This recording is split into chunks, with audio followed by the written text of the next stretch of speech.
FIFA hukum PSSI. Denda 400 juta rupiah, stadion dibatasi. Aib jelang laga lawan Cina.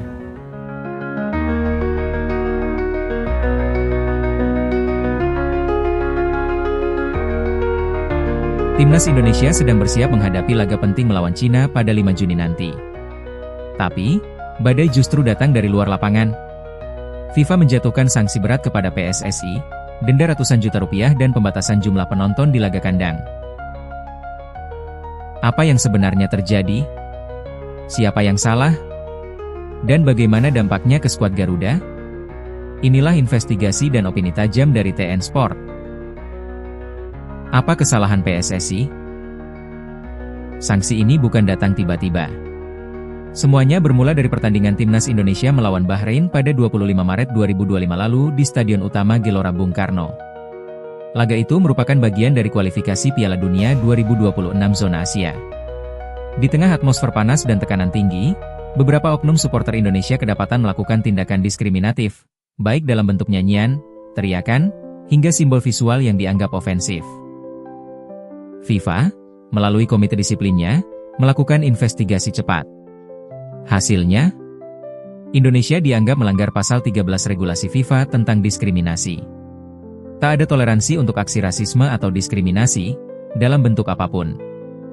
Dan karena itu, PSSI harus menerima konsekuensinya. Tak sekadar denda. FIFA kemudian menjatuhkan denda sebesar 25.000 franc Swiss atau sekitar 400 juta rupiah. Tapi sanksi yang paling mencolok adalah pembatasan jumlah penonton di laga kandang Indonesia selanjutnya. Ironisnya, laga itu adalah saat Indonesia menjamu Cina pada 5 Juni nanti, laga krusial yang bisa menentukan langkah Garuda ke putaran ketiga kualifikasi Piala Dunia.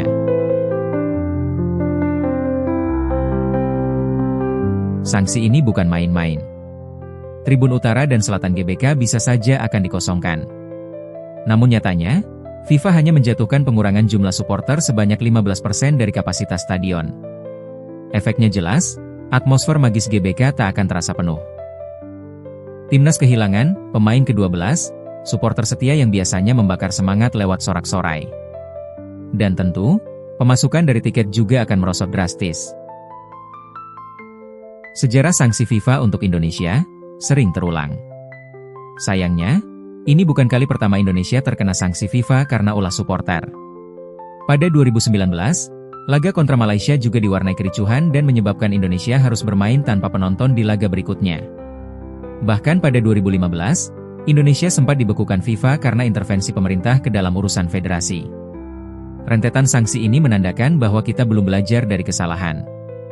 Masalahnya bukan cuma di supporter, tapi juga di pengelolaan pertandingan, edukasi massa, dan lemahnya sistem pengawasan di stadion.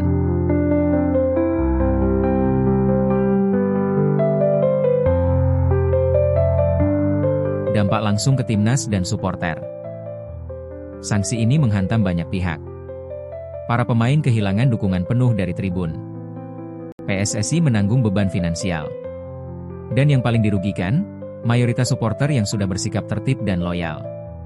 Sebagian kelompok dan elemen pendukung lainnya meluapkan kekecewaan mereka di media sosial. Banyak dari mereka menuntut evaluasi total dari PSSI dan aparat keamanan, serta menyerukan kampanye anti-diskriminasi yang lebih serius. Di sisi lain, pelatih Patrick Kluivert dan stafnya harus memutar otak untuk menjaga semangat para pemain, karena atmosfer stadion jelas akan berbeda.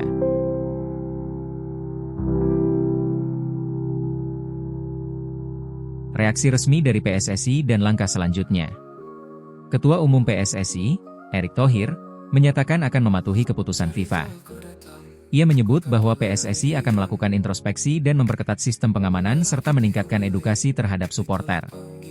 Namun, publik meragukan komitmen ini. Di masa lalu, janji evaluasi sering terdengar tetapi minim implementasi. Banyak pihak mendesak agar PSSI melakukan langkah konkret, mulai dari pengawasan teknologi, CCTV aktif AI pelacak, pengidentifikasian oknum pelanggar, hingga edukasi berkelanjutan melalui komunitas supporter dan media. Negara lain juga pernah kena, tapi belajar. Indonesia bukan satu-satunya negara yang pernah kena sanksi diskriminasi dari FIFA. Negara-negara seperti Serbia, Hungaria, bahkan Inggris pun pernah merasakannya. Bedanya, mereka melakukan pembenahan cepat. Contohnya, Hungaria pernah dikosongkan stadionnya karena insiden rasis pada laga melawan Inggris. Setelah itu, federasi setempat menggandeng komunitas fans, menggelar edukasi publik, dan menerapkan sistem blacklist digital bagi pelanggar. Kita bisa belajar dari situ, sanksi bukan akhir segalanya. Tapi jika kita tidak bergerak, maka aib ini akan jadi siklus tahunan. Akar masalahnya jauh lebih dalam. TN Sport memandang sanksi ini sebagai alarm keras bagi sepak bola Indonesia. Bukan cuma soal uang atau jumlah penonton. Ini tentang kualitas manajemen, budaya sepak bola, dan kesadaran kolektif kita sebagai bangsa. Selama federasi masih lemah dalam penegakan aturan, selama stadion masih menjadi tempat pelampiasan emosi liar, dan selama edukasi hanya jadi formalitas, kita tidak akan maju. Timnas kita sudah berkembang pesat, baik secara teknis maupun prestasi. Tapi kalau kita masih kalah dalam hal etika dan kedewasaan supporter, maka misi besar menuju Piala Dunia akan runtuh sebelum dimulai. Menjelang laga lawan Cina, apa yang harus dilakukan? Kita tidak bisa mengubah keputusan FIFA.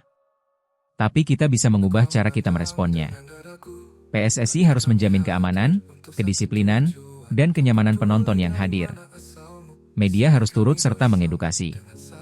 Dan supporter, mari kita tunjukkan bahwa kita bisa berubah. Dengan nyanyian positif, tanpa hinaan, tanpa rasisme. Pertandingan lawan Cina bukan sekadar laga kualifikasi. Ini ujian karakter. Dunia memandang dengan ragu, tapi kami hadir untuk satu tujuan. Tak peduli dari mana asalmu, di sini kami bersama dengan satu tujuan. Ini bukan di dadaku.